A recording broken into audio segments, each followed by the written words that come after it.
Coming up in this episode of the Innovating Higher Ed podcast, Dr. Norma Jones welcomes Dr. Jenna Zeller, Assistant Director of Cabrillo College's nursing program, as they explore how virtual reality and AI can transform nursing education worldwide. Discover how Dr. Zeller is using these tools to ease stress, sharpen clinical thinking, and boost authentic teamwork among future nurses.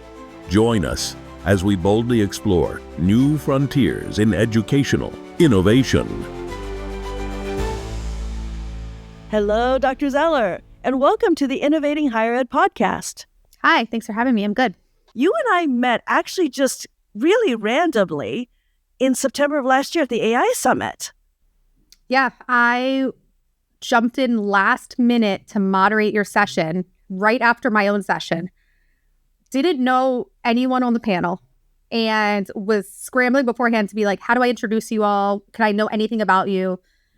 And then I completely bombed it because I had just finished my own panel and was just, chaos, whatever.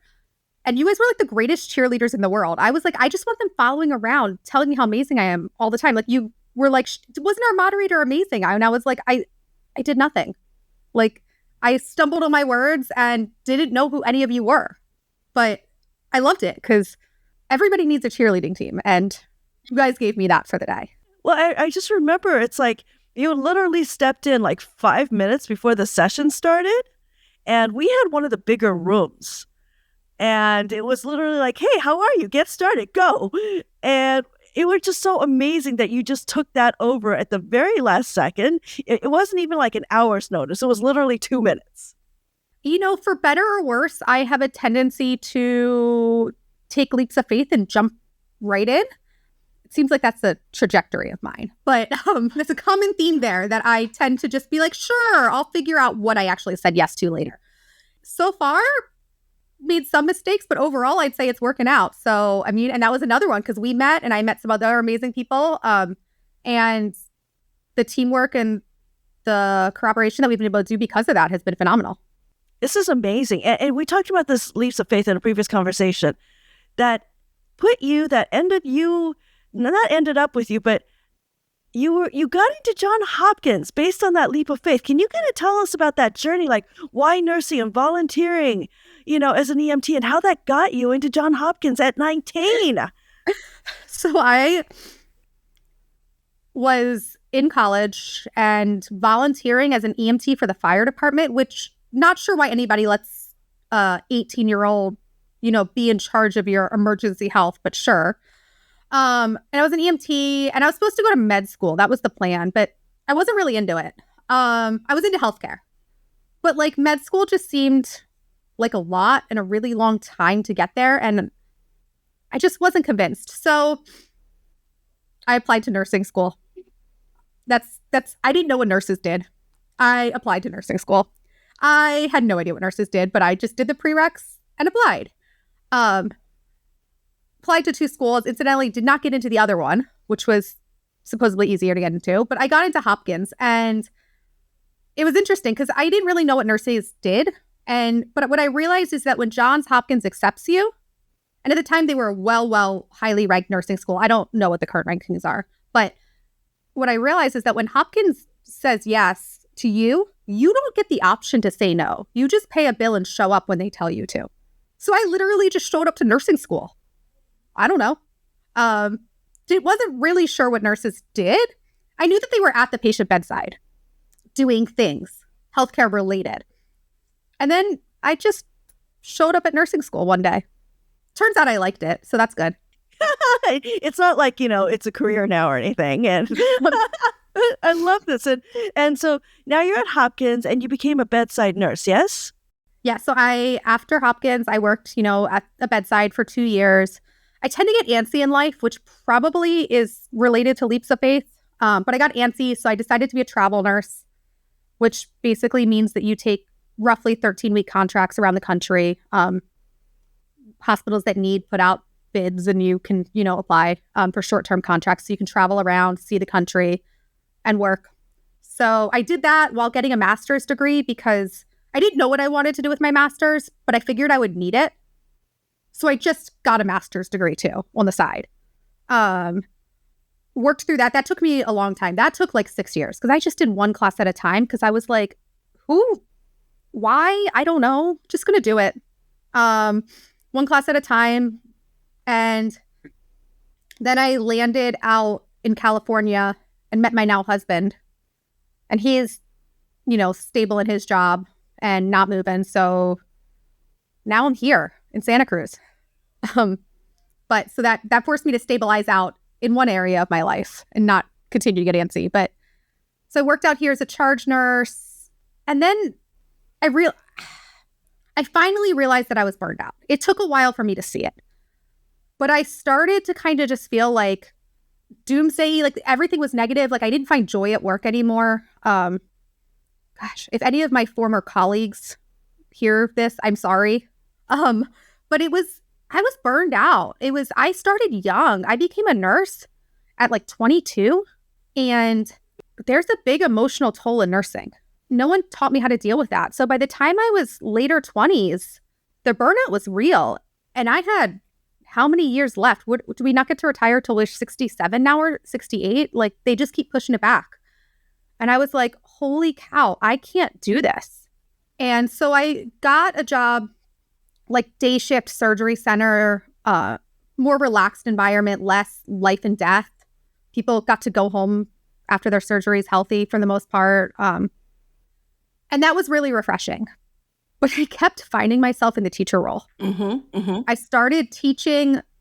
As nurses, we practice scenarios that don't happen very often, but are very high risk to a patient so that if it happens, we know how to jump in. And so I found myself teaching that type of stuff a lot. And I found myself just in these roles where I wanted to be the teacher. And people kept coming up to me being like, that was amazing. I didn't know that you could do that. I felt like for the first time I was shining. And so after a couple years of just hearing that and saying thanks and hoping an educator position opened up there, I decided to apply and got offered a part-time position at the community college in their associate degree nursing program. And I will tell you the scariest leap of faith that I have taken probably was deciding to leave bedside nursing, which was all I had known, and become an educator. If you would ask my mom, she said I should have been a teacher from the beginning. So fine, Mom, you were right. Right. But now I get to teach something that I love because I do love healthcare and medicine and the human body and all that stuff. So it worked out in the perfect way. But leaving bedside, which is what I was trained for, which is what I knew, and becoming an educator was probably the biggest leap of faith. And I had no idea what I was doing. I was like, sure, I'll show up. I have good ideas. I can teach this. I know it in my sleep. So turns out it's way more complicated than that. But I thought I could do it. Duh. I mean, check you out. So I want to just kind of backtrack just a hair because you talked about bedside nursing, charge nursing, travel nursing. And can you kind of, for those of us who are not as familiar with nursing, can you kind of tell us like what you do in those roles? And also what's really interesting to me is how do you think those different roles and going around the country to different places, do you think that's informed the way you teach? So bedside nurses are the ones who are at the bedside with you, right? They're what we know. What you may or may not know is that could be a staff nurse at the hospital, or that could be a travel nurse.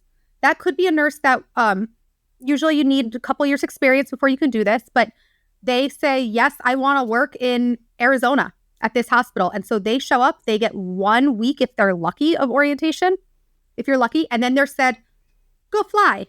So there are people who typically could just jump in and do. Now, healthcare, the human body doesn't change based on what state you live in. So they're solid in those areas, but they definitely don't know where the supply card is. Like they don't know the phone numbers. But it's people who can just jump in and figure it out. And so you can't necessarily tell the difference in a bedside nurse and a travel nurse if you're a patient in the hospital. But they're out there, and it really feeds the staffing needs, depending on leaves of absences or just critical staffing shortages to make sure that these facilities are staffed safely. Then there's the charge nurse who oversees that department. So whatever unit you're in, the charge nurse is the one who's overseeing the function of that shift. So they're giving out the nurses assignments. They're kind of there as a backup, as a resource, problem solving. In the perfect world, they don't have their own patients. They are just free to be that next person to the bedside nurses. Kind of like a supervisor, manager, helper. But yes, but they're not like your manager in the sense that they're like not necessarily doing your evaluations or doing your payroll or any of that. Many times they're not even doing your schedule. They're your leader in that moment, in that shift. If you have a problem with a patient, you don't know what to do. You have a problem with a colleague or a physician, family member, patient looks really sick and you're like, I don't know what's wrong with them. They typically have more experience and they typically can help navigate the hospital system to reach out and be a second set of hands when someone gets sicker than you want them to be. And then you talked about where stuff is, right? All human body doesn't change, but the hospital changes. And are there different laws from state to state? Yeah. So nursing license is by state. Some states have agreed to accept each other's licenses, but not all states play nicely together with nursing. So some states are out solo and some states have decided, okay, if you have a license from Maryland, then New Mexico will accept it. It just depends on how well the states are playing together. There's not a standard national license. And then there are recommending bodies. So different professional organizations put out standards of care for different things. And those are typically, nationally based. And then there's some regulations that are federal. There's some things like regulatory agencies that are federal, but they tend to be really overarching things. They tend to not be the specifics. They're not going to regulate where my supply room is, how things are supplied. They're going to regulate the big things, hand washing. Everybody hears about hand washing now. Right. If we are required to wash our hands. They're going to come in and they're going to evaluate, or you stop washing your hands. Doesn't mean the hospital's not going to get shut down because people aren't washing their hands, but they kind of come in and regulate and kind of keep everybody within line.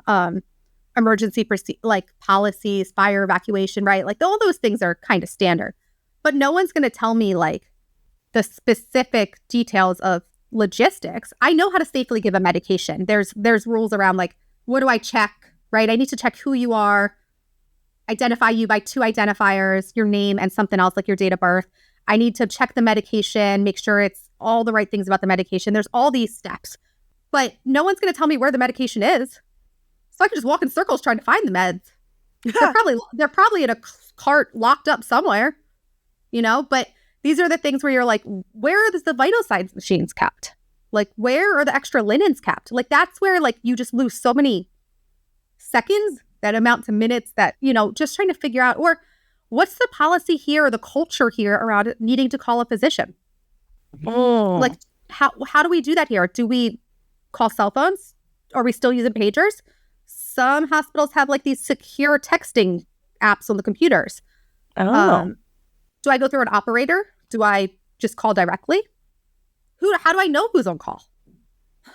Those things, but the seconds and minutes lost amount to hours. So it's an interesting kind of jump in and figure it out. And you might get a week's orientation where you try to cover as much as you can, but every charting system's different. And legally, we are bound to certain charting things, but how to chart, different programs. It's using, and they're all kind of similar, but all different. It's using, Microsoft versus Google Docs. Got it. It works. I can follow it, but there are nuances when you're really in there. And then some are just not even similar. There's some that are Windows-based and some for the, not super young people out there, DOS-based. There's still some DOS-based computer charting out there. So if you don't know what that is, you're lucky. And so it's just kind of charting will suck your time dry. That's really interesting because what you're talking about is, I feel like so many things, right? Where we have a perception of what the job is, but then there's all these nuances and literally 45,000 other things that we don't think of or know about. And how does that then translate into your teaching? Because you talk about these jumps and these leaps and figuring things out. And you talked about how when you got the community college job, like, tell us how that all worked out. You know, it's curriculum design is a beast. I'm in an associate degree program, so 2 years. How do I teach my students in 2 years everything from how to start an IV to all the medications, disease processes, how the human body works, how to care for people? And the key word is like caring, right? Like, how do we care? Because students come in young. At 19, I didn't know how to care for people. To how do you chart? What are the legal bounds? What is your scope of practice? It is a lot. And so I tell incoming students, if we were to actually sit down and teach you everything, you would never graduate. We'd never be done. And so instead, sometimes it's teaching people how to learn. Oh, instead. Okay. Sometimes it's teaching people how to learn and then picking your priorities, putting them together. And this is where simulation is great. Like, we pick the priorities, we lump it together with patient care and skills and disease processes and charting and lump it all together. But hopefully what we're teaching you then carries over to other things. So I've taught you a bigger concept and you're able to really work through it and apply it to other scenarios. Because just because in this scenario you needed to give someone oxygen, hopefully you can figure out that in a completely different scenario, maybe oxygen's also a good idea. So really working towards how do we teach more with less? I'm hearing transferability. Yes. And now somewhere in there, you got a doctorate on top of all that.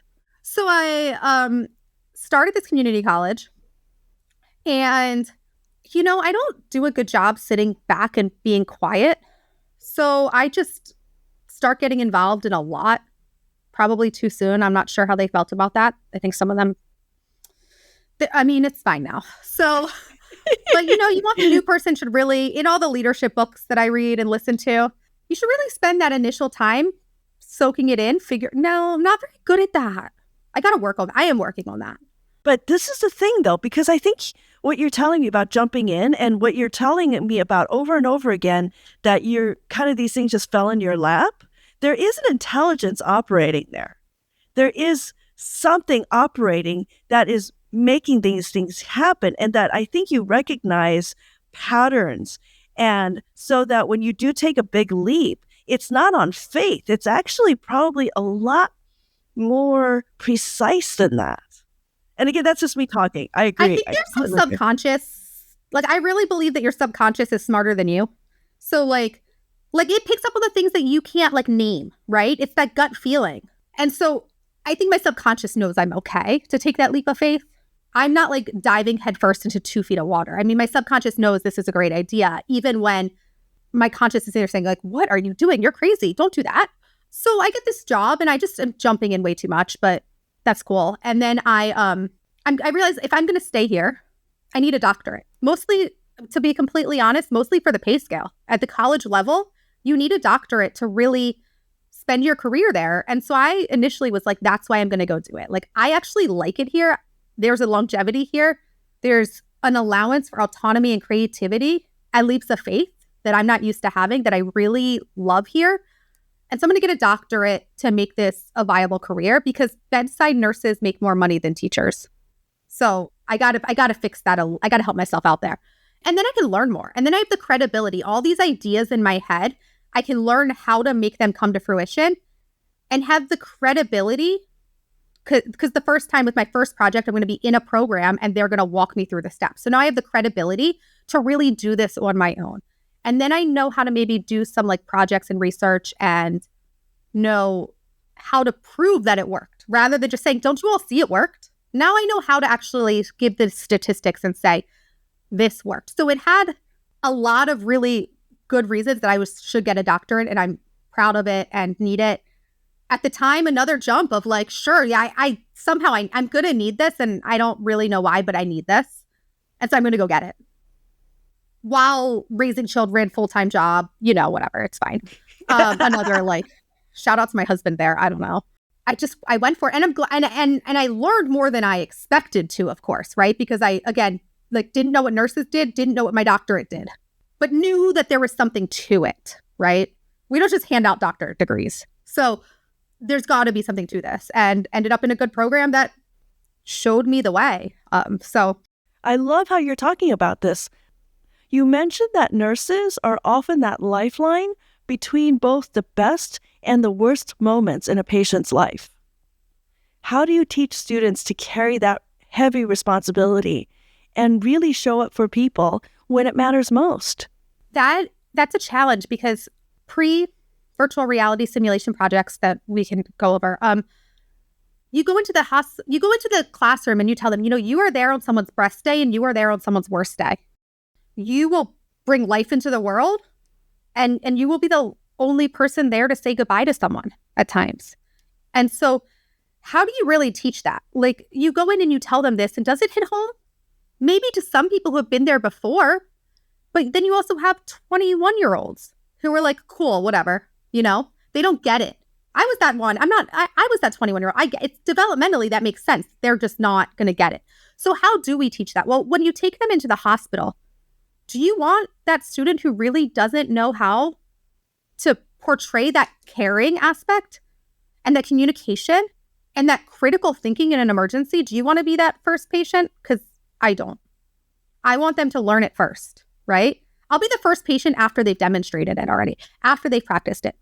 And so simulation's been around in nursing for a long time. So we talk about simulation, different ways to do it. We all started out with those mannequins that are bodies, they're heavy, they don't really do much. And then, we practiced with those years ago, a long time ago. And then we got these mannequins called high-fidelity mannequins that can do a wide array of things. They have body sounds, they have lung sounds that we can listen to your heart and your belly. We can start IVs on them, put tubes and drains in people. Because at the medical school level, they can practice surgeries on them. They talk, they blink. I can make them have a seizure. That's cool. It is cool. But here's the thing. So you learned this in class. Now go, hey, Norma, that person's having short of breath in that fake room over there. Go do it. And by the way, everybody's watching you. Because, we all got to learn in a group. So we're all watching you to see how you do. Go do it. So I want you to remember this skill.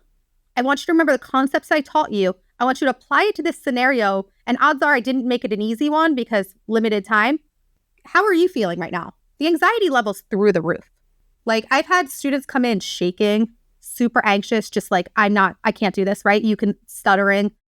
So how do we bridge that gap was kind of the thing. To me, I was like, they need more practice of this, but how do I make sure they're more prepared for it at the same time so that they're really getting the most out of that high fidelity simulation? And that's where the leap of faith of virtual reality came in. I saw some stuff about it a couple years ago, and then I asked my dean, who just said, yeah, go apply for this grant. And then I tried to back out and tell her, like, oh, I don't have enough info. And what if they say no to the grant? Like, I was like, what if they say no? And she's like, so then they say no. Like, so what? And I'm like, but I don't know what I'm doing. And she's like, yes, you do. Go write it. Go do it. Right. And so I realized, like, it's kind of like Hopkins. Once your dean tells you, yes, you're going to do it, like, you're just going to go do it. So I applied to this grant, and then I got the grant. And I was like, oh, shit, now what? And the way this grant timing works is that you find out in December, and the way the timing would work out is that I had to be ready to go end of January. Whoa. That's with the holidays and everything. That gives you like 2 weeks. I mean, it's fine. You just jump in. You leaps of faith. I don't know. So sure, I'll figure it out. So, worked hard over that winter break and trained and learned it and figured it out. And that semester when the students came in, I had my project of trying virtual reality with them. And it worked better than we imagined. And that was my first semester before we had time to like revise it, do better, figure it out, spend more time thinking. There were just some really amazing things that we saw in the students. Because what I realized with virtual reality is that, so you put on the headset, right? And you have those little joystick controllers. We're using the Meta Oculus headsets. The simulations were already programmed. So we work with a company that already had the simulations for us. So I didn't have to make up the simulations, but I had to figure out how to work with students and teach it. And so what happened was you prep the student, you use best simulation practices, just like you do in high fidelity. and you prep the students ahead of time. You set the stage for a safe learning environment. You can't kill anyone on top of that, which is amazing. So bring the anxiety levels down. I promise you can't kill the mannequin. In this case, I promise you can't kill the avatar. I won't let the avatar die on you. So like, I don't want, like, you're going to be okay. And brought the students in, and I realized I was promoting their critical thinking and their clinical judgment, giving them these scenarios. They're practicing talking to avatars. And so their anxiety level was just a little bit lower because they weren't going to offend somebody. They weren't going to say the wrong thing and something bad happen. They could practice calling the doctor in this simulation and not get yelled at by a real doctor for messing up, right? So we created some safety around that. But what else we did is we removed the skill.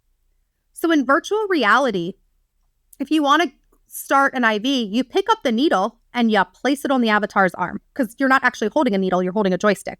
And at first I thought that was a really big downside. I was like, the haptics are not here. It's a downside. But what I realized is when you remove the checklist and the fear of the needle from the avatar and the student, then they weren't so focused on the skill, and instead they were thinking, why am I placing the IV? Where does it go? What's the reasoning behind this? They're able to not get stuck on the actual procedure. Because if it was just about the procedure, I could teach a robot, right? Wouldn't robots be doing it if it really was only the checklist and procedure? There's so much more to it that I believe is more important. But when you hand a student a needle, what are they hyper-focused on? A needle. The pointy bits. Yeah. Right. When I say go give this medication safely, all they're focusing on is the safe steps of the medication, but they miss the why or they miss the everything else going on. So let's just create it in a way that they can't really mess it up. Some funny things will also happen in the process because I have this favorite scenario that I hope my future students don't listen to this. The student gets report outside of the room, and then they suddenly are in the room, and the patient is half out of bed. He's a mess. And there's urine on the floor, and he's like short of breath and all this stuff. And they automatically walk in, and the students are like, oh my God, Jenna, what do I do? And if that was in real life, I would have to jump in and take over for that student, right? Because I can't leave this while I tell the student to take a deep breath. But my response, I could sit back and be like, you know what? You're okay. You are okay. Take a deep breath. If you need to stop, we can stop. But let's just pause. Take a deep breath. What do you think you want to do first? And so they can actually not run away, slow down, take a deep breath, and not cause harm to a human being in that process. This is real life. Any nurse out there knows, like, you walk into rooms and you're like, what happened here? But you can't run away. Well, now they can have a freak out moment with me instead of a real person. So they have this freak out moment. We talk through it. And then the urine on the floor, inevitably, you'll see them like tiptoeing over the urine to not get their fake shoes wet. But what's funny is when they go to clean it up, they're never going to put gloves on. Oh my. And that's okay, because in real life, that would never happen. So it tells you the loss of because they're not really worried about, would you ever touch urine without gloves? No, but they're not worried about that, right? They're thinking about the patient and what I need to do. First I need to fix my patient. I need to sit them up. I need to put their oxygen back on. Okay, now safety. I need to make sure that I need to like clean up the liquid on the floor. So they're getting all the steps right. They would throw gloves on in real life. I'm not even going to mention that to them. It's fine. Right. But it's funny because they step over the urine though, which I just find it hilarious, and the nuances in virtual reality. But if that was your parent, like laying in that bed, would you be okay with the nursing instructor saying, just everybody pause, take a deep breath? No, I'd be like, help my parent. And so now I get to do that first time with them in a completely safe environment. And so we've created psychological safety. We've removed the risk of harm to people so that we can practice. And if you get it wrong the first time, let's do it again. And the checklist of the skill is no longer there so that I can really work on the thinking behind it.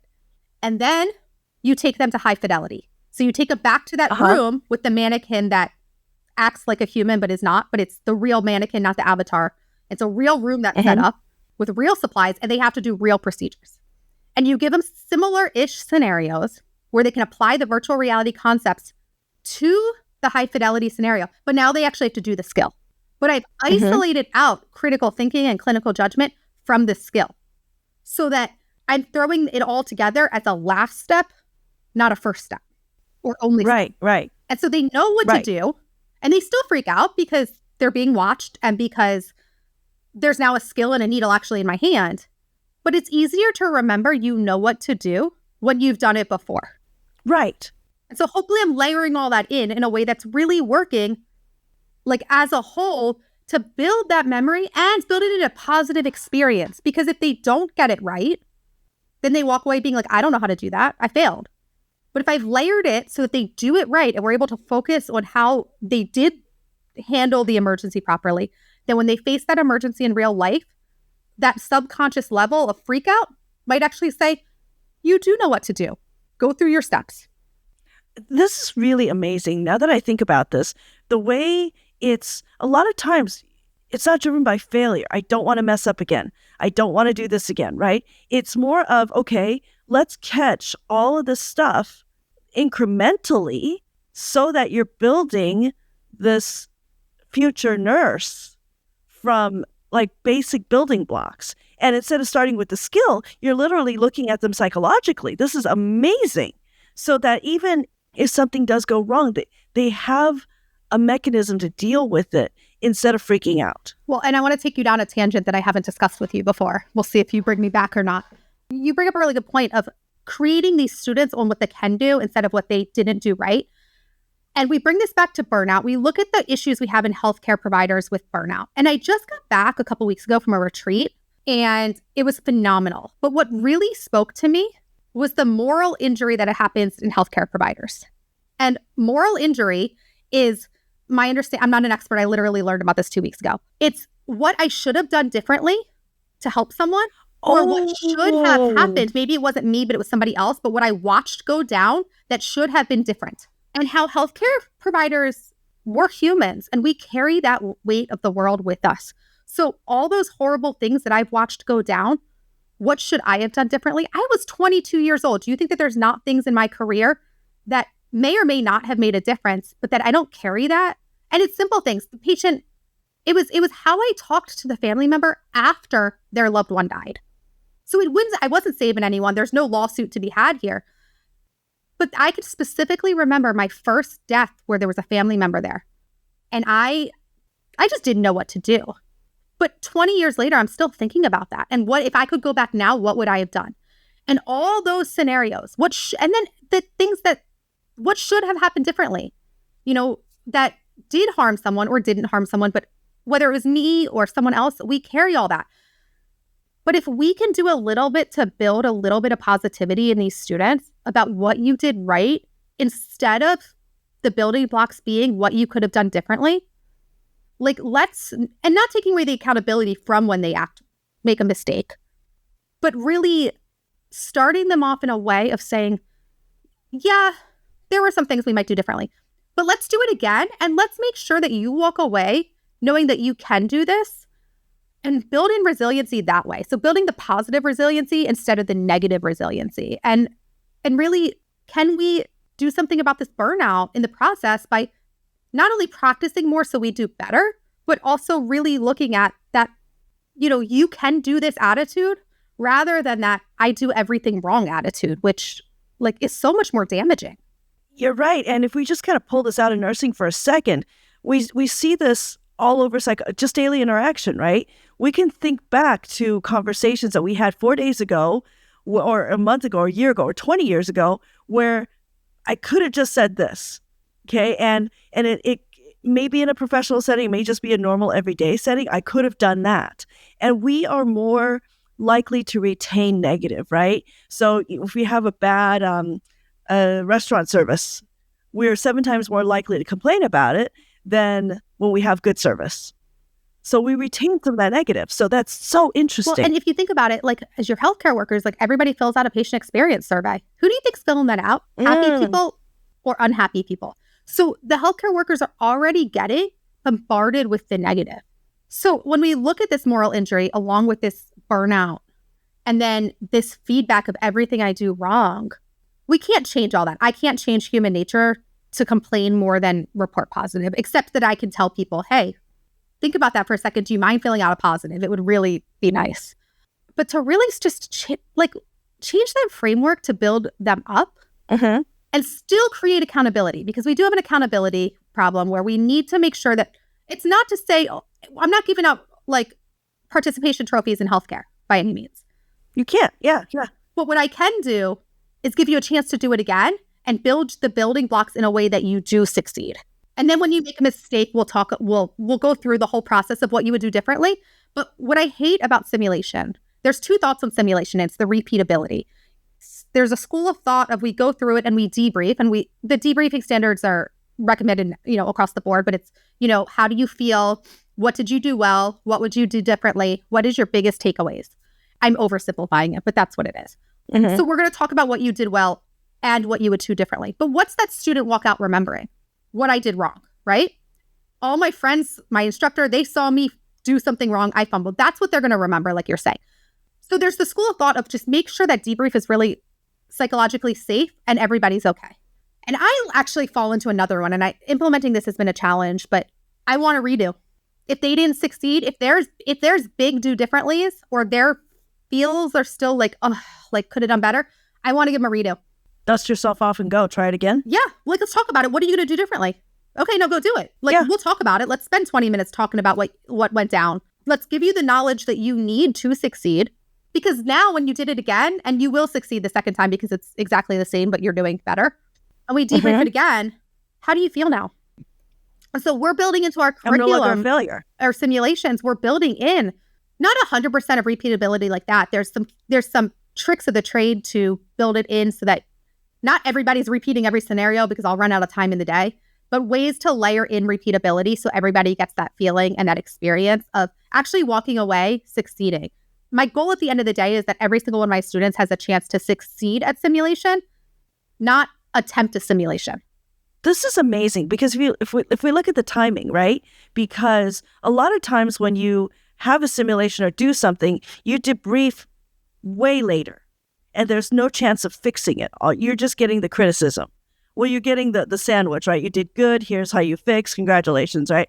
But you're focused on that middle part of what we can fix. And it's still, we focus on the criticism, what we could have done better, the timing of it, because what I'm hearing is you're making this closer to the event so that the success is at the end of the day, right there. Not, I screwed up, I messed up, I have to fix it next time or the time after, but it's right there. It's really, really close so that the experiences are closer. I mean, I'm not even pretending I'm a psychologist. In fact, in nursing school, my psychiatry rotation was the one rotation where my instructor looked at me and said, look, you're going to be a great nurse, but you need to promise me that you will never be a psych nurse. So it's interesting we're talking about the psychology of the brain right now. And so I'm not going to pretend at all to be a neuropsychologist or anything like that. Yeah, I mean, I think there's some brain wiring, right? And if I think about and perseverate for too long, that wires in harder than at the end of the day I did fine. And what wired in then, right? Yeah. And maybe the ways that we do with the virtual reality, like at the end of the virtual reality day, I want everybody to have succeeded because they all get different scenarios. And so sometimes what I do is I bring 8 students in and we have 4 different scenarios. And I just make notes about who went first, who succeeded the first time. And then usually we'll run a scenario more than once, but with different students. So I'll take a note and be like, okay, well, obviously the other students just saw it. They're going to go in and do a little better, right? So that second student goes in and shows how it should have been done. But that first student who maybe didn't do so well because they walked in there like, oh my God, the patient fell out of bed and what do I do? It doesn't even have to be that scenario necessarily. What if I just let them be the second person in a different scenario? So at least they're succeeding somewhere here so I can move my curriculum along, right? Or maybe I'll take a note for next week when they're in high fidelity to give them the same scenario from virtual reality. So they're getting a second chance in that kind of environment instead. I don't always have enough time in the day. I would love to repeat it all same day, but there's not always enough time.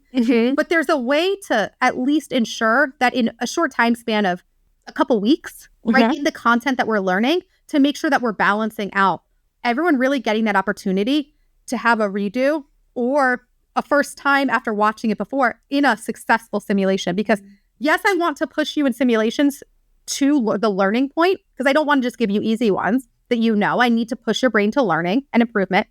But how do I balance that also with ensuring that at the end of the day, you come in wanting to be in simulation? Because if you don't want to be there, you're not learning as much. and you're not anxious because anxiety takes over half your brain. I made that statistic up.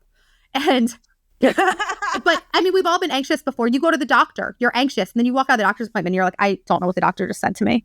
Right? Yep. Absolutely. Absolutely. So if we can create that environment, and I really think that repeatability and layering in is a key to decreasing that anxiety and just increasing the learning. I like this because what we're talking about is using technology in many ways to actually create a better human connection. Yes. And so first semester nursing students aren't very good at talking to patients in general. That's an overarching. But you can imagine, right? Like, it's scary. It's a lot. Yeah, right. Actually, in virtual reality, I have them talking to their avatar patient probably more than they talk to real people. It's weird at first. They find it awkward. They act kind of funny around it. But once they get into it and the avatar is talking back and they get into a conversation, it's nice because they're getting to practice. And I can make my avatar ask some really off-the-wall questions just to kind of encourage that critical thinking again with good communication. So that way when they go to the hospital to their clinicals, they're actually more connected to their patients because we've lowered the anxiety. We've created the communication skills. All those things we're building before so that when they do it in real life, we're not starting at ground zero, but we're starting just with a little bit more of a foundation. So we're building human connection using avatars and robots. And one thing you talked about in a previous conversation where you said about we're not just staring at a screen, right? Well, we're interacting with patients. When you have a group of 8 going through, that they're actually talking to each other, which is a huge skill to build up in healthcare. That colleague to colleague, the speaking with doctors, the talking with each other. Yeah. So how is that working? Well, they're not talking, the students to students are not talking to each other. The student is in the headset and they talk to their patient, and I'm on an application behind the scenes, pushing buttons, having the avatars talk back. But they also are in the patient room and they pick up the phone and the operator says like, hi, hospital operator, how can I help you? And they say, can I call Dr. So-and-so? And it's great because half the time they're like, can I call the doctor for the patient? Oh, I don't even know my patient. I don't know. For my patient. Oh. And I'm like, I'm an operator. Who do you want? So it's just building a basic skill right there. But then once we get the doc on the phone, right, realize you got to know who your doctors are. And, every hospital's a little different, like we talked about how you call, but at least you got to know something here, right? You got to know who you're calling. But they forget that because it's a video game and because it's complex. And so let's work through that. But then they get the doctor on the phone. And I am, again, sitting behind a computer screen, just telling the doctor how to respond back. So do I want to push for more information? Do I want to be like, I'm not sure? Do I want to give the feedback they're looking for, like what to do next? If they're not communicating well, am I going to just be like, I don't know what I need more info? And then when they're ready for it, do I want to give the pushback of, I'm busy right now. What do you need from me? Oh, because now now we can work through conflict management in a less fearful way as well. So I can have the doc be like, I'm too busy to deal with this. What do you want? Nice. This doesn't feel good, but how that happens in real life, let's do it now. Let's do it in a way that I can build up your resiliency and teach you what to say. Because in that case, you can't ramble on for 5 minutes. I need you to use some keywords. I'm worried about patient safety. I'm uncomfortable with the way the patient looks. I need you to use some keywords here. Let's teach them to you. That's going to get someone's attention. But I need you get 30 seconds or less. So in 30 seconds or less, tell that physician who's not at the bedside why you are worried about the patient. So let's practice being quick and concise. Tell them what they need. Filter out the rest for later. I know there's a lot of other things you could say, but right now, how do I get their attention? And so we can practice that over and over and over. But I find that student to student, that doesn't work. We try it in the classroom, but students don't know how to provide the feedback back. They're like, they want to be easier on their partners, their friends. They're right. They're friends. They're not going to, and they also don't know. You don't know what you don't know. So how does a student know how to play doctor when they're in nursing school and they're not even a nurse yet? I can do it and everybody can watch and practice in a controlled, safe way, but we're still getting those communications that are necessary. I love this because I think one of the things you told me about was sometimes people who are starting their career in nursing, they're afraid to call for help, or they might not be as willing to call for help. Failure to rescue is a researched problem. You don't know what you're seeing, so you don't know that there's a problem. And then you second guess yourself. You sit there and you say, well, I've never called a doctor before. Oh, this doctor doesn't like middle of the night wake ups. Or maybe I should just wait and keep assessing and make sure I'm right. Who should I call? Can I call my charge nurse? Can I call rapid response? Should I call a physician? Who should I call? Like, let's work through all of those things now. Let's build your confidence in calling. And sometimes that is not making it easy, but then you're more confident because you're like, oh, well, I've done the hard stuff. I can do the easy stuff, right? Like, let's go through it all. But we can build up that confidence. We practice scenarios where you recognize that a patient's in trouble and you need to rescue or call for help. And your confidence in that decision that, yes, I do need help. And then when you call and you shouldn't have called, let's work through that too, because I'd rather you call than not call. But when you're unsure, who can you call? Who's on your team? Who can you call? And what happens when you get called out for you shouldn't have called? Are you going to let that hold you back next time? Right. Because I don't want you carrying that to the next room who you should have called on. How do we handle those situations where, yeah, that patient was fine. You didn't need to call. But I don't want you to not call next time when you should have called. Right. So how do we navigate those scenarios? And I'd like to navigate that now rather than when you're in the real world in the hospital, because that's when you're going to make that thing of, oh, last time I called and I got yelled at. Should I call this time? It's 2 a.m. I don't know what to do. Well, let's talk about that thought process so that when you start having that thought process, I tell them to put Jenna on their left shoulder when that happens. And I want them to imagine what I would tell them. Because, got it. But we've practiced it, so they know what I'm going to tell them, right? If we don't encounter this, then they can't put me on their imaginary shoulders and know what to do. I mean, I know I've hesitated to reach out for help because I'm worried that I messed up in the past. But the truth is, you never know who really needs it next. And in this context, it could really save lives. So once your groups of 8 finish their simulations, do they debrief as a team? How do they communicate with one another at that point? It is so cool. So you know how students are. It's them against you, right? They build bonds, which I want them to do, but they're not going to be great at critiquing each other. And so, but if you do debriefings effectively and safely, and you teach the students like what they would be saying, it gets to the point after like week number 4 where I sit back and I don't say anything anymore. They start to get to the point where the student will come out of the virtual reality. And my first question is also always, how do you feel? And I mean that physically and mentally, because virtual reality can create some physical symptoms. And so I just want to do a quick check-in. Do you need anything? Do you need water? Do you need a snack? Are you motion sick? Like those types of things. And then the next question is like, okay, psychologically, mentally, how do you feel? Was that fun? Are you glad it's over? Like just open-ended, how do you feel? Well, they get to the point where they start coming out and they're like, I feel great. That was awesome. Or, wow, I really screwed that one up. I don't even have to prompt them. And then I'm like, okay, so, like, sit down first. Like, let's sit eye level. Let's talk. And then the other students will just start saying, because the next question is, well, what went well? I used to tell me about the time frame of the patient, but what I discovered is then they go into all the negatives because this is human negative bias. They start going into, so instead I start with what went well. So they start going and their friends start peeking up. You did a really good job like introducing yourself and addressing the patient's pain. You did a really good job noticing or prioritizing. And I just sit back because I've made a list, but they're all doing it. So I just sit back and make sure we've done enough positive, like these are the things that I want to make sure that you remember are the right choices, right? You did great in these things. And then it'll naturally shift over to what they would do differently. And then if I ask enough times, well, tell me your thought process on why you made that choice, because I am curious about why, even though maybe not the best choice, why did you make that choice?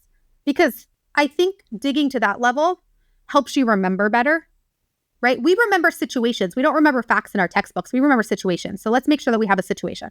So tell me about that. Okay. And then they'll naturally, most of the time, come up with what they would have done better themselves anyway. But then their colleagues will start to be like, oh yeah, I probably would have done that too.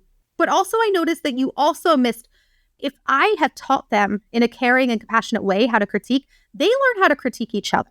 And that's pretty amazing to see in first semester nursing students, how they will just take over and do this from the beginning if I'm creating the environment of that. And here's the thing, they're gonna go to the hospital and they're gonna be real nurses, registered nurses, and they're gonna go out there and they're gonna see a colleague making a mistake because we are humans.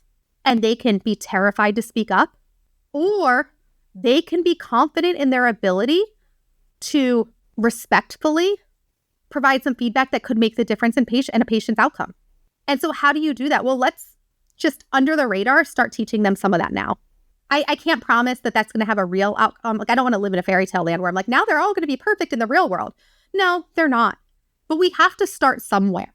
And if we can start in a safe environment with each other, then they hopefully will build up the skills to eventually get to the point where maybe it's even a physician or superior or that nurse who's been there forever. And they're like, you're not, the science changed. We don't do that anymore. Like, how do I do that? How do I, Right. But let's give them a voice rather than squashing them in nursing school so that they then go out into the real world and are building that voice up. I love it. In debriefs, I love it when I get to sit back. I've got this list of little notes and stuff that I want to make sure I bring up. And at the end of the day, I'm like, that was really great. Do you want to do it again? Or I'm going to give you an opportunity later to do a scenario again. Like, I'm going to give you some sort of opportunity, that they know that their day's not over now. But also, when your colleagues do that to you, rather, there's a natural hierarchy of a professor and a student. When your colleagues do it with you and they're alongside of you, doesn't that feel better? Don't you prefer to be critiqued by your best friend than your boss? Mm-hmm.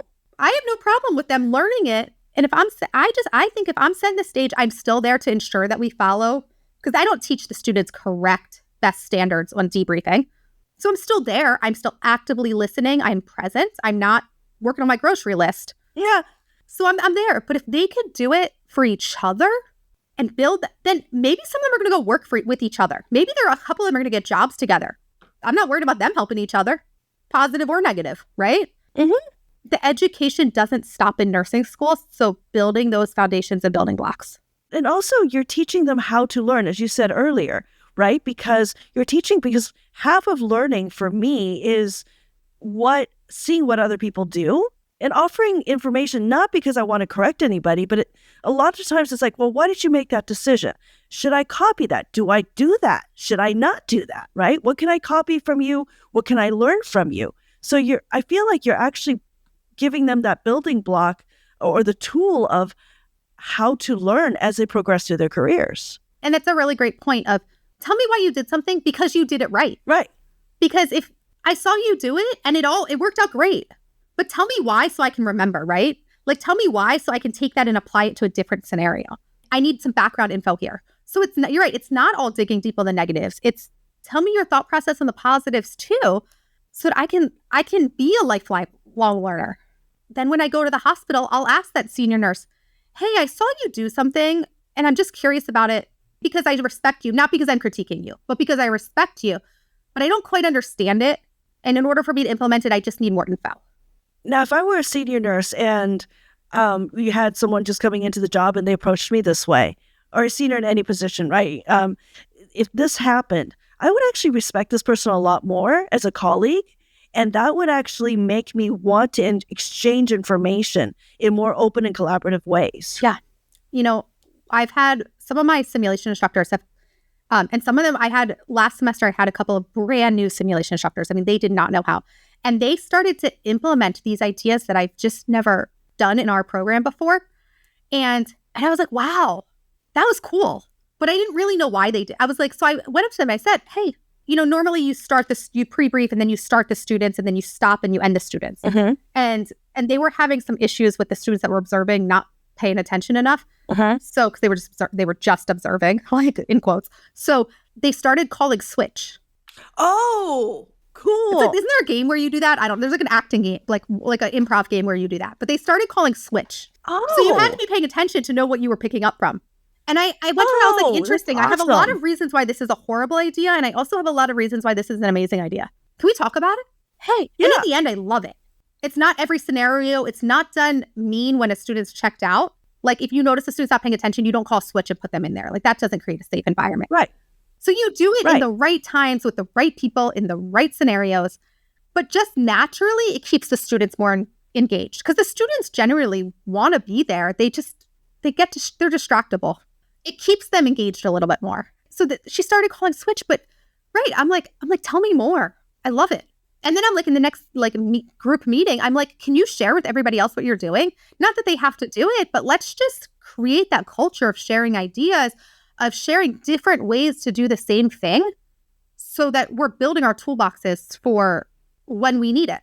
I'm just thinking about how I can do this in a speech class, right? Because it does come from, I remember seeing it on TV. I think it was Whose Line Is It Anyway, where someone starts a story, the next person jumps in. That is brilliant. And I never thought about applying it this way. This is really cool. And that was a brand new simulation instructor. So rather than me saying, my way is the right way, I've been doing this longer than you, I have more letters behind my name, I'm like, no, tell me more. Wait a minute. This is creative. I like this. I have reservations, right? Like we talked about some of my reservations, such as, so students checked out and you do it as a punishment. But that was never her goal and never her intent and never how she did it. And so rather than going in saying, I've never heard of your idea and therefore it's wrong, going in and saying, tell me more about this. Like, tell me more is such a great phrase. Like, just tell me more about it. And then after you tell me more, I can ask questions and dig deeper. But let's teach our students to do that. That's cool that you're modeling that for your students because they're learning directly from you. Yeah, it's hopefully, we'll see in a couple of years when this first, well, not a couple of years, not long, in less than a year when this first group of students that we started working with in this way, you know, with the virtual reality and the different debriefing styles, really let's see what happens when they get out in the real world. It's new enough that they're not there yet, but they're almost, they got one more semester. And you're talking about how this cohort, because you know, we're kind of in this push-pull, right? For the convenience of learning. Do it from home, all of that. But you have students coming in because they really, really, really want to be in the simulation. I do. It's interesting. So we just got approval to do this research study, and I've just started gathering data. We had to go through all the steps for it. Looking at what methods students prefer when it comes to simulation, not classroom learning, but to simulation. And so we have some computer-based learning where there's a scenario on a computer and they work through it. And then we have this. And I don't have the statistics open in front of me, but there was statistical significance saying that students enjoyed coming in more. They felt like they learned more. They felt like they were more confident in their learning in the methodology of bringing them in. And to top it off, because statistics can be statistics all day long if you don't get people's feelings and emotions, the feedback in the open box of, is there anything else you want us to know? Was, I want more virtual reality. So you're telling me that you have the option on that day of staying at home. You don't have the option. I tell you which days to do what, but we have two things running concurrently. Stay at home and do the computer-based learning and come in and do the virtual reality. And you're telling me you'd like me to make you drive. And some of these students are driving an hour and a half each way. Wow. And they're sitting in rush hour traffic on the way home. I mean, this is not an easy ask of them. And you're telling me rather than sit at home, do this, probably get some laundry done, actually be able to like eat, drink, pee when you want, you'd rather come in and follow my rules? Mm-hmm. And to me, that speaks louder than the statistics of this. Not all, yeah, obviously it's not 100%, but significantly more students are sitting there saying, I want more virtual reality. That's what makes me more confident. That's what makes me feel like I'm learning more. And I'm willing to come in person more often than sit at home to do it. Mm-hmm.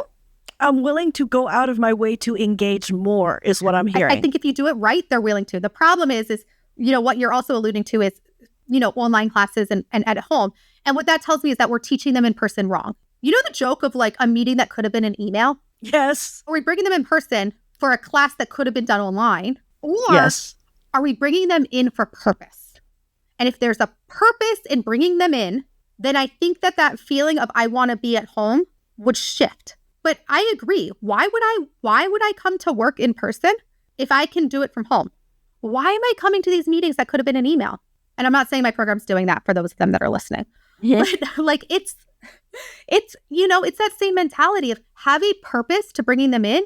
And because people do want to connect. These generations, they want to connect, but they want it to be valuable. So make it worth their time. I'm hearing such amazing things. I'm excited to see where your outcomes are when they graduate. And if I may just kind of think about it this way, you're groundbreaking. You are pioneering wonderful ways of increasing, benefiting patient outcomes through these students. So for some folks who might not see themselves as tech savvy as you are, not in terms of AI, but say with more familiar technologies such as VR, this can feel intimidating. They might be thinking to themselves, I don't fully understand VR. This could be too complicated, too challenging. What advice would you give them to help them take the first step? Take the leap of faith. I think if I was still sitting back saying, let me learn more, it is so easy to sit back and learn more. But the technology is moving so fast that you'll never learn enough. learn with your students. Trust that you know what you're doing and take the leap of faith. And this is, I mean, my administrators might not like this, but buy the product and bring it to the classroom before you know what you're doing and if it'll work. Trust yourselves. You are good educators. Trust yourself. Bring it to your classroom. I have had virtual reality fail in my classroom before. I had an idea of bringing it into the lecture and the whole classroom, and it was a wash. I'll never do it again. But I tried it. So what? It was one day. It was 2 hours. Whatever. Not a good idea. Okay.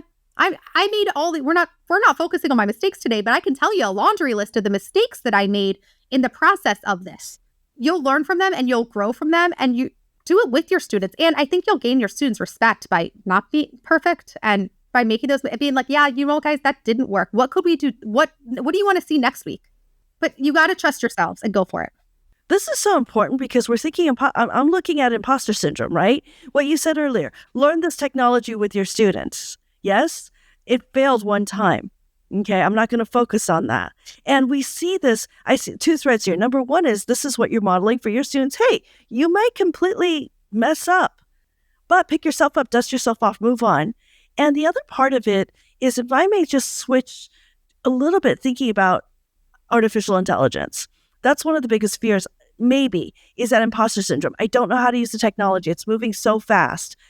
Something new comes out every day. How do you think we can address imposter syndrome for some teachers who may be afraid of this? You can't break a robot. Go push some buttons. I got everywhere I am by realizing that it's very hard to actually break these things, and you're not going to break it. You would have to be like a master coder to break these things. I don't know how to do that. I don't even know what that coding really means. So clearly I can't do it. I can't break the AI. I really can't break the VR. And if not, there's a 1-800 number to call. Go push some buttons. I mean, that's how I got where I am. It might have pissed some people off in the process, but I would just go push buttons until I got my course set up online the way I wanted. I got the VR and pushed some buttons. Maybe a little training, some YouTube videos, but push the buttons. Go on ChatGPT, go on whatever AI you're using, and just start talking to it. I didn't know how to use it when I started. I was like, tell me whatever I needed to know, and it came back with nonsense, and I refined it. Well, now, if you're not using AI, you're working way too hard at work. I'll tell you that much. Don't use it for your homework. But if in your profession you're not using AI, you are working way too hard at your job. I use AI constantly throughout my day, and I've gotten to the point where I know what to ask it. And so, do I fact check it? Yes. Does it make mistakes? Yes, that's why I fact check it. But it also saves me immense amounts of time, which I then get to focus on my brand new ideas or my family. You can't break it. Take the leap of faith with the AI. Start with something that, is not going to make or break your life, right? I use it to make emails nicer. There's no fact checking involved in that. Sometimes I just really need to say something to someone because they're really not. I read my emails, I'm like, I'm a little too direct. I need to be a little bit nicer. Hey, ChatGPT, make this nicer. Well, I don't even need to fact check that. I just read it and say like, oh, that's way better. You can use it, start simple, right? And now I use it to formally write proposals. Yeah.